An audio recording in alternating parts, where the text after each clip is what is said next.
You okay? Jordan, thanks for talking to us. How special is this? Your third World Cup. Does it feel different? It's fourth, isn't it? Is it fourth? It is, yeah, sorry. Start that, mate. Wow.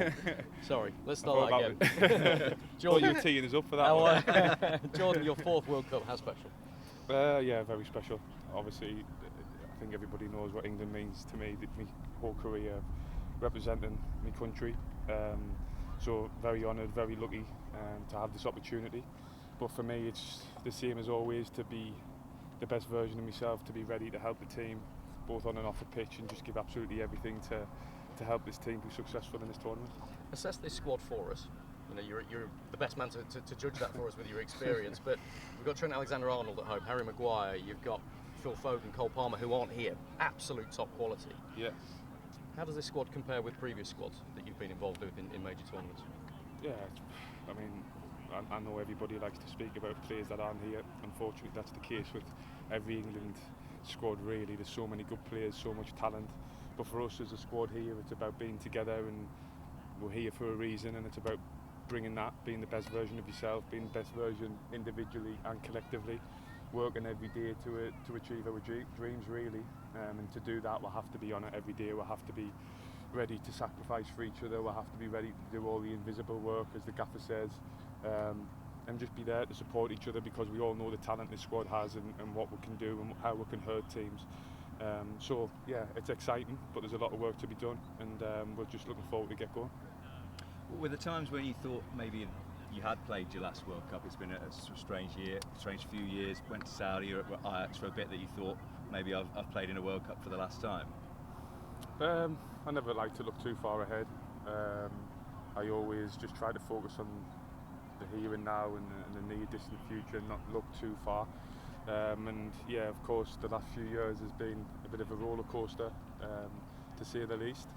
Yeah, but I've worked very hard for the last few years to be in this position, and made a lot of sacrifice, and I'm just very grateful and honoured to be here and be a part of it.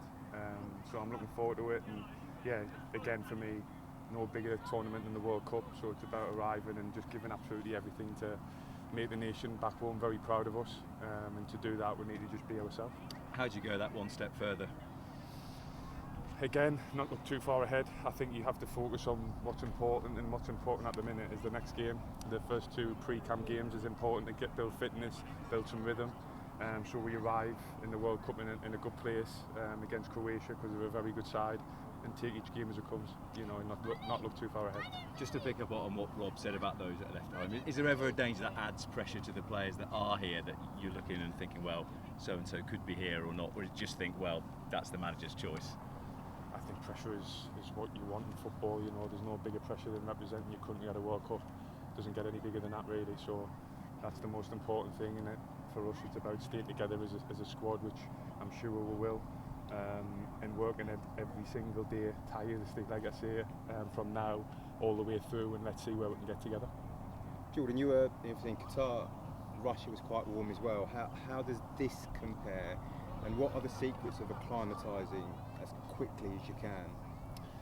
Yeah, I think it's important to try to just build your capacity really to these conditions. I know that depending on where you're playing in the country can be different all over, so it's hard to really adapt, but it's about this week to get some to build that capacity, to get used to the heat a little bit. The games will be good for that as well, and to get that exposure. So just best we can. We've got an amazing team behind the team, and how much research they've done and tried to cool down and things like that, and recovery and all that sort of stuff. So that's top level, and hopefully that can give us a little edge as well when we get into the tournament. But it's the same for everyone, so we just got to go and try to just concentrate on the football. Yeah. And you mentioned the invisible work behind the scenes. Can you give us an insight to what you mean there, and how, and your role within the invisible work? I think the invisible work is just all the work that nobody sees, really. It's pretty simple, you know. Everyone sees in games, you know, the big moments, maybe, whether that's the defenders blocking their goal scoring opportunities, goal scorers scoring, a system, whatever it may be. Invisible work, maybe the hard yards, sprinting back when you lose the ball, the reaction to win the ball back, little things that everybody won't see, but we notice and we understand the importance of that as a team. and it's about doing that not only in training every game, but also in every single game that we play. And if we do that, then I think it gives us a good opportunity to win games. Jordan, Routine earlier. You changed the rules. Are you empowered? I was, well, on this one I was referee, so I was on that one. Jordan, can I just ask you one question about Sir Kenny Dalglish? I'm sorry, Yeah. it feels like it's something I think you probably want to speak about. He's announced he's dealing with cancer. What do you say? That was a bit of a shock this morning. I gave him a text because he's been a huge influence in my career. He was the one that brought us to Liverpool, and obviously he's supported us all the way, even when I've left. So he's been a huge figure in my career. The work he's done behind the scenes for Marina, his wife, with the cancer charities as well, has been incredible. He's an amazing guy. So from me, I just wish him and the family all the very best. I hope he recovers really well and he gets back to his fighting self very soon. Well done, Thank you. Thank you. Thank you. Sorry.